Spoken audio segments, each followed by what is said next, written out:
Nouvel exemple, depuis le début, nous travaillons la modification du HTML, c'est-à-dire la récupération des données, pouvoir modifier ses attributs et modifier directement avec InnerHTML l'intérieur du HTML.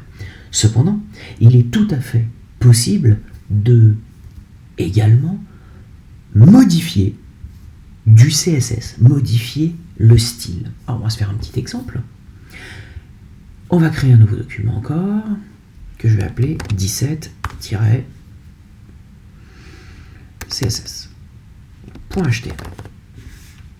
Je valide, on remet du HTML, je mets ma balise script, et on va faire un peu de HTML simple.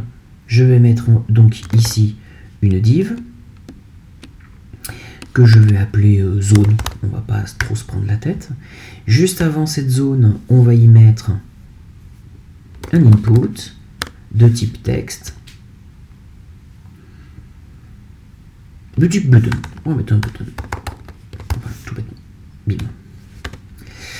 ID vert. Et avec une value vert. Ma zone, on va lui donner un style, donc je vais mettre du style directement ici, dièse zone, bim, width 200 pixels, height 200 pixels, et background red. Et voilà. On va regarder tout de suite ce que ça donne. On dit 7 CSS. Bim, j'ouvre, et j'ai bien un carré rouge. Et moi, ce que je veux, lorsque je clique sur le bouton vert, et ben, ça le transforme en vert. Bref, de modifier son style. Ah bon, on est parti.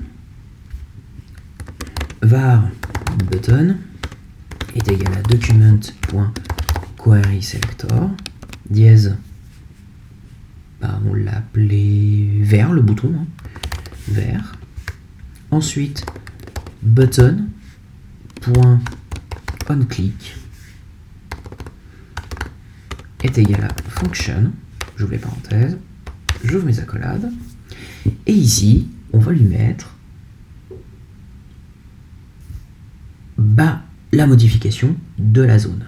Alors, on va faire ça correctement, une variable qui va s'appeler zone et qui prend pour valeur document, pour bien récupérer de toute façon l'objet, query selector zone. Ensuite, je veux modifier l'objet, je veux modifier la zone. Alors, on se rappelle, quand on veut modifier les attributs, si par exemple c'était une image, on ferait zone.src pour modifier sa source, si c'était une image. Si c'était toujours une image, on ferait .alt pour modifier son alt. Bref, dès qu'on veut modifier un attribut, on va directement faire .l'attribut. Sauf que là, c'est pas un attribut que je veux modifier. C'est carrément son design. C'est carrément son style. Eh bien, on va faire .style. En descendant dans l'objet avec le point, je suis allé à chercher un attribut particulier qui est le style. Sauf que le style, il est complet.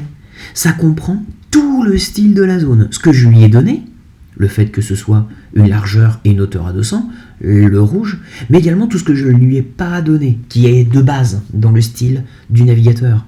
Le fait que ce soit un display block, par exemple, des choses comme ça. Moi, ce que je veux, c'est modifier une propriété CSS très précise. Ce que je veux modifier, c'est son background. Eh bien, je vais tout simplement faire point pour encore descendre à l'intérieur de style, point background. Tout simplement. Égal, et tout simplement lui mettre le style que je veux, green. Je valide, on actualise, et lorsque je clique sur le bouton vert, ça le passe en vert. Et qu'est-ce que je pourrais modifier comme autre attribut? Tout, en réalité. Zone.style pour modifier encore le style. Et cette fois, j'ai envie de lui modifier border. Eh bien, je vais mettre simplement border.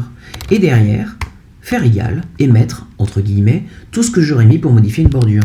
5px, solide, black. Je valide, j'actualise, et quand je clique sur le bouton, voilà, j'ai bien le vert et l'entourage en noir. Oui, mais maintenant ce que je veux, c'est des coins arrondis également.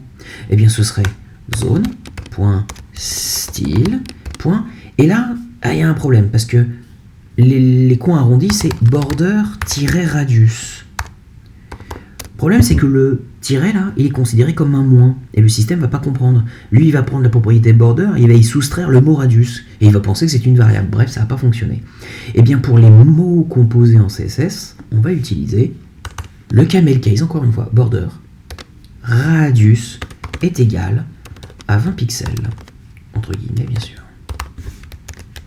J'actualise, je clique, on voit que ça m'a bien fait les 3 commandes de style CSS. À partir de ça, vous êtes capable de modifier toutes les propriétés CSS que vous désirez.